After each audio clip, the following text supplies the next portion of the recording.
Hello everybody, good morning, good morning, good morning. Isn't this incredibly beautiful here? We should make more use of what there is in Hermanus. I come down here often in the evenings, at least when the weather is a little warmer with Mariette, and we picnic just back on this pier. It is altogether lovely. We looked at the question, who am I? It was an important question that Moses asked at a key moment in his life when he was filled with doubt as to whether he should respond positively to the call of God. That's quite an ironic thought, that he was full of doubt when God called him. If God calls us, believe me, we should respond and say, well, if God calls me, he's going to give me the strength to do whatever he's asking me to do. But that's not my point today. Who am I?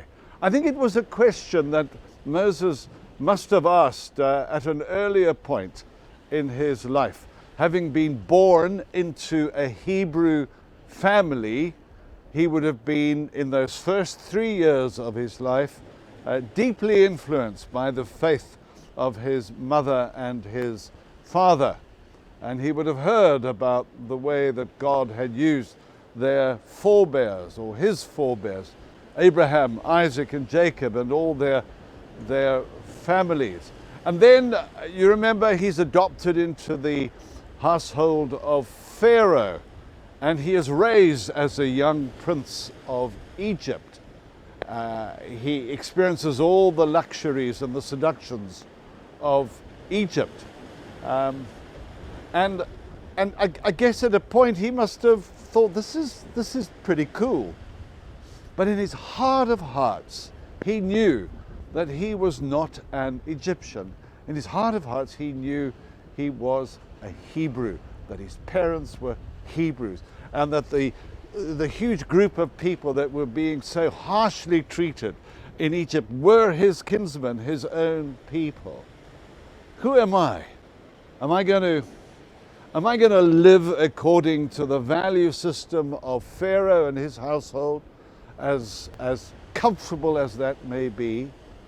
Or am I one who must take on the lot of my people, my true people, my spiritual, my physical brothers and sisters? Who am I?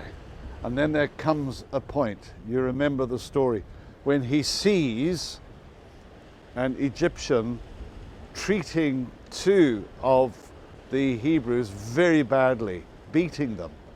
And Moses intervenes and kills them. It's an unfortunate incident at one point, but it does help us to understand the question, who am I, deep down.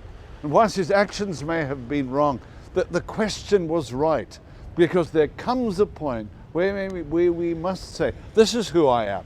This is who I am. I am a Christian. I am a follower of Jesus. That is who I am. And I'm not going to mess around. I want my family to know. I want my community to know. Now, we don't have to go shouting that at the street corners, but that we take on a clear identity. Who am I? I'm loved by God. Jesus died for me. Jesus, by his Spirit, dwells in my heart.